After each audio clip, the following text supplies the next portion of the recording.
In the last video, you got to know me a bit. I told you about how I'm building a backyard office, and we got started on the design. Since then, I've cleaned up the garage with the worst jump cut you've ever seen, purchased some windows which allowed me to finalize the framing plans, then went ahead and got some wood.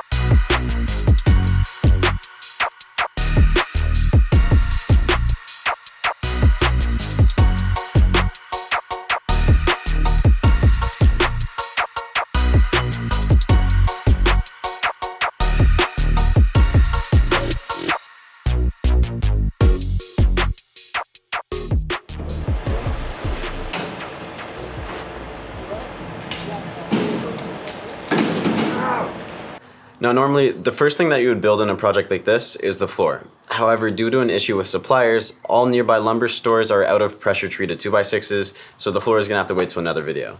So in this video, we're gonna frame the walls, starting with the back wall. So the back wall is actually quite simple. Because there's no windows or doors, for the most part it's just spacing the wooden studs 16 inches apart on center. I want the back wall to be 8 feet tall, and since that height is made up of a bottom plate, then the wooden studs, then the top plate, the wooden studs have to be 8 feet tall minus the thickness of the two plates. To simplify the process of cutting the studs, I'm gonna put a stopper on the chop saw so that I can just butt the studs up against the stopper, and then I get the same cut every single time.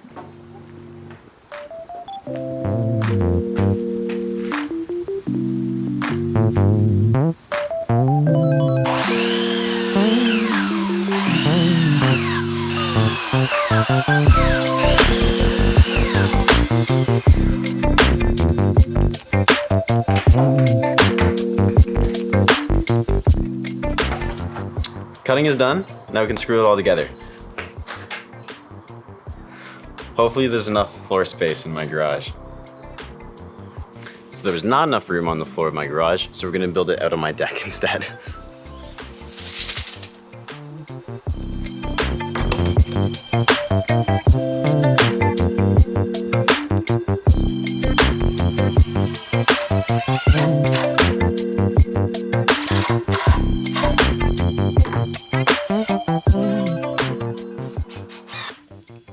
Let me show you a trick. So as you can see, the stud that the partition wall is going to screw into isn't quite flush with the bottom plate. In order to fix this, I can install a temporary screw, then use my hammer to act as a lever to pull it into place. Once it's in position, I can then screw it in place, remove the temporary screw, and then be left with a completely flush joint.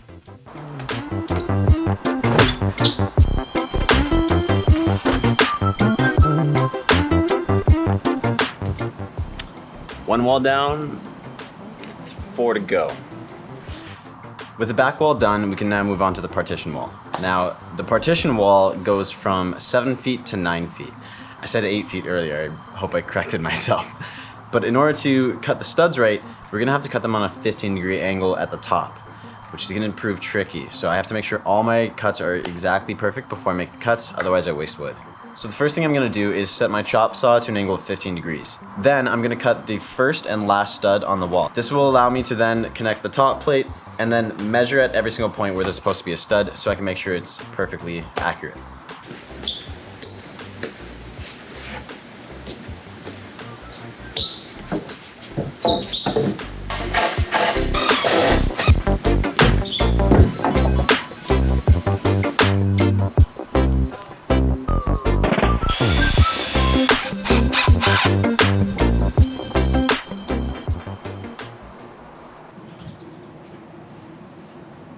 So yesterday I finished the framing of the partition wall, which concludes the framing of all the easy walls.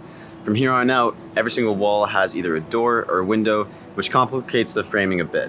That being said, the partition wall has the same frame as both sidewalls, so we can use it as a template to build the other two.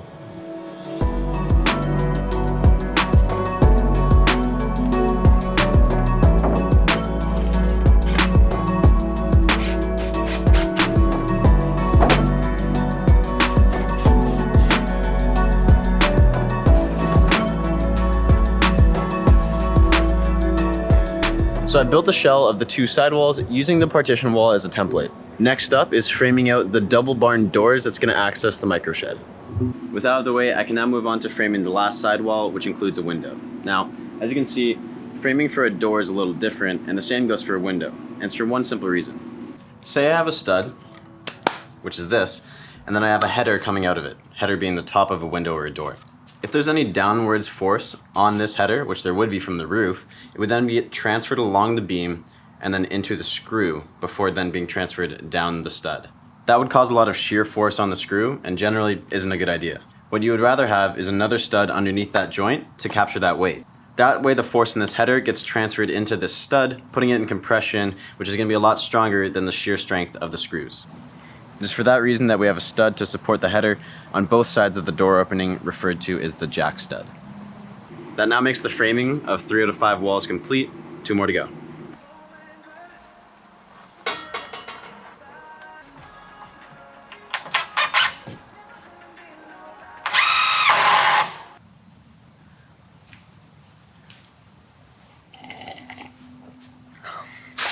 So yesterday I was able to complete the last sidewall, which means we just got one more wall left. The sidewall. The front wall.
And just like that, we are now done framing the walls.